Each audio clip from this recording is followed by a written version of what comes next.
মধ্যপ্রাচ্যে ইসরায়েলের প্রভাব ও দৌরাত্ম্য ক্রমাগত বাড়ছে। ধীরে ধীরে প্রশমিত হচ্ছে বড় যুদ্ধের শঙ্কা। ফিলিস্তিন, লেবানন, ইয়েমেন এবং ইরানের সাথে সংঘাতের পর এবার তুরস্কের সঙ্গে সম্ভাব্য যুদ্ধে জড়ানোর প্রস্তুতি নিচ্ছে ইসরায়েল। তবে কি মধ্যপ্রাচ্য এবার বড় কোনো সংকটের মুখোমুখি হতে যাচ্ছে? বিস্তারিত জানাচ্ছেন আরিফ হাসান। মধ্যপ্রাচ্যে একই সাথে গাজায় হামাস, ইয়েমেনে হুতি এবং লেবাননে হিজবুল্লাহর বিরুদ্ধে অভিযানে নেমেছে ইসরায়েল এবং ইরানের সাথেও জড়িয়েছে কয়েক দফা সংঘর্ষে। যদিও হামাস, হুতি কিংবা হিজবুল্লাহ তিন গোষ্ঠী ইরান দ্বারা পরিচালিত, তাদেরকে দিয়ে মধ্যপ্রাচ্যে ইসরায়েলকে চাপে রাখে ইরান।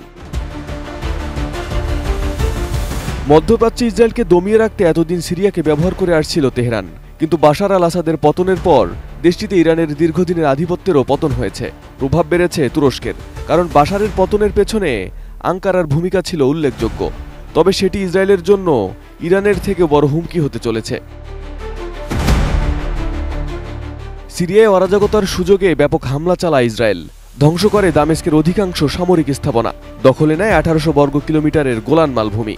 এ ঘটনায় তেল আবিবের ওপর বেশ ক্ষুব্ধ আঙ্কারা। আবার গাজা ইসরায়েলকে রাষ্ট্রীয় সন্ত্রাসবাদ ও গণহত্যার দায়ে অভিযুক্ত করেছেন তুরস্কের প্রেসিডেন্ট এরদোয়ান। গত নভেম্বরে এরদোয়ান ইসরায়েলের সঙ্গে কূটনৈতিক সম্পর্ক ছিন্ন করার ঘোষণা দেন।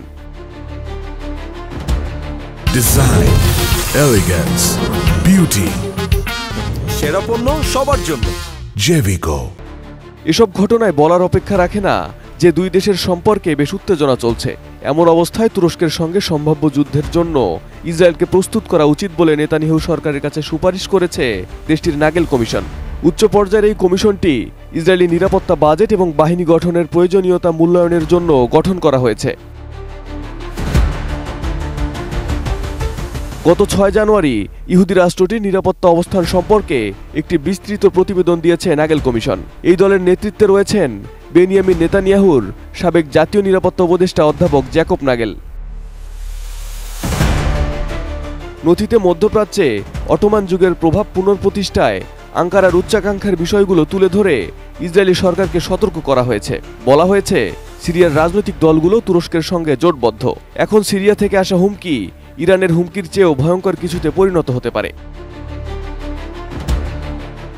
প্রতিবেদনে ইসরায়েলের প্রতিরক্ষা কৌশলে বড় ধরনের পরিবর্তনের সুপারিশ করা হয়েছে।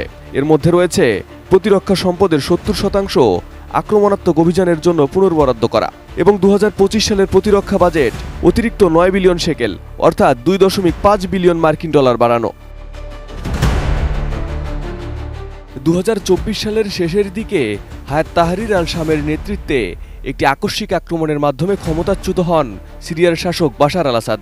এরপর আঙ্কারা দামেস্ক সম্পর্কের বরফ গলা শুরু হয়। তুর্কি কর্মকর্তারা দেশ পুনর্গঠনে নতুন সিরিয়ার নেতৃত্বকে সহায়তা এবং কুর্দিদের বিরুদ্ধে যৌথ অভিযানের দিকে নজর রাখছে। Arif Hasan, ATN news.